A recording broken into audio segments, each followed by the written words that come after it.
प्यार का बुखार उतरा तो सबसे पहले जान बचाने का ख्याल आया। सिया और चेतन के सर्वाइवल इंस्टिंक्ट ने उफान मारा तो कथित प्रेम खिड़की के रास्ते फुर हो गया।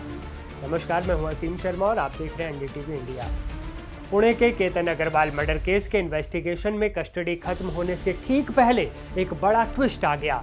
दोनों आरोपी सिया गोयल और चेतन चौधरी को कानून का फंदा आंखों के सामने कसता दिखाई दे रहा है। उससे बचने के लिए दोनों एक दूसरे पर ही केतन के कत्ल का ठीकड़ा फोड़ने में लग गए हैं। खुद को बचाने के लिए ब्लेम गेम की शुरुआत हो चुकी है। सिया और चेतन 29 जून तक पुलिस की हिरासत में है।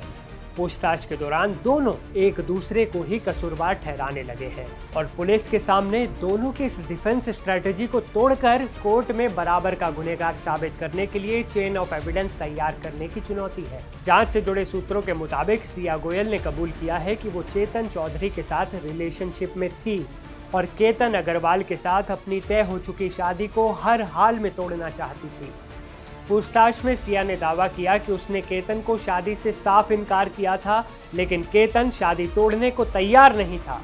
केतन ने उससे कहा था कि उसका परिवार बहुत रसूखदार है और वो भागकर भी इस शादी से नहीं बच सकती। पूछताछ में चेतन ने दावा किया है कि वो सिर्फ भागना चाहता था, लेकिन सिया ने ही उस पर हत्या का दबाव डाला और मर्डर प्लॉट तैयार करवाया।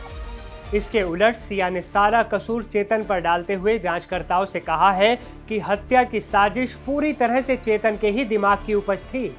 सिया ने अपनी सफाई में यह दावा भी किया है कि 14 जून को जब केतन की हत्या की पहली कोशिश नाकाम हो गई थी तो चेतन पूरी तरह घबरा गया था और उसके सामने फूट फूट कर रोया था। 18 जून को पुणे के लोहागढ़ किले में जब केतन को 400 फीट की गहरी खाई में धक्का दिया गया तो वहां केतन की मंगेतर सिया और सिया का बॉयफ्रेंड चेतन चौधरी मौजूद थे।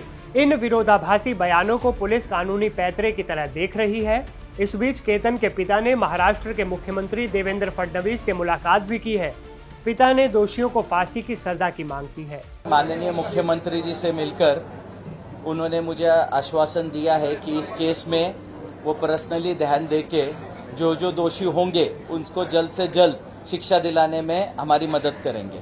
सर, आपने क्या मांग की है? मतलब आप बार-बार कह रहे हो कि कड़क शिक्षा होनी चाहिए, क्या शिक्षा की मांग आपने मुख्यमंत्री से की? सर, मेरा तो इतना जवान बेटा गुजर गया, मेरा तो मन में है कि उन सबको कम से कम फांसी होनी चाहिए। सिया गोयल और चेतन चौधरी कई महीनों से लगातार संपर्क में थे। दोनों के बीच 6 महीने में 2000 से ज्यादा कॉल्स हुई।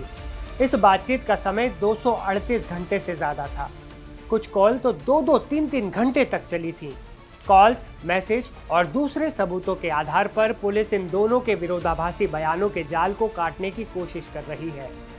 आरोपियों की कस्टडी 29 जून को खत्म हो रही है। ऐसे में पुलिस के पास वक्त बेहद कम है और उनकी पूरी कोशिश बयानों के बजाय एक पुख्ता चेन ऑफ एविडेंस स्थापित करने की है, ताकि ये साबित किया जा सके कि दोनों बराबर के भागीदार थे और दोनों ने मिलकर केतन को रास्ते से हटाने के लिए उस पूरी वारदात को अंजाम दिया। आपको क्या लगता है?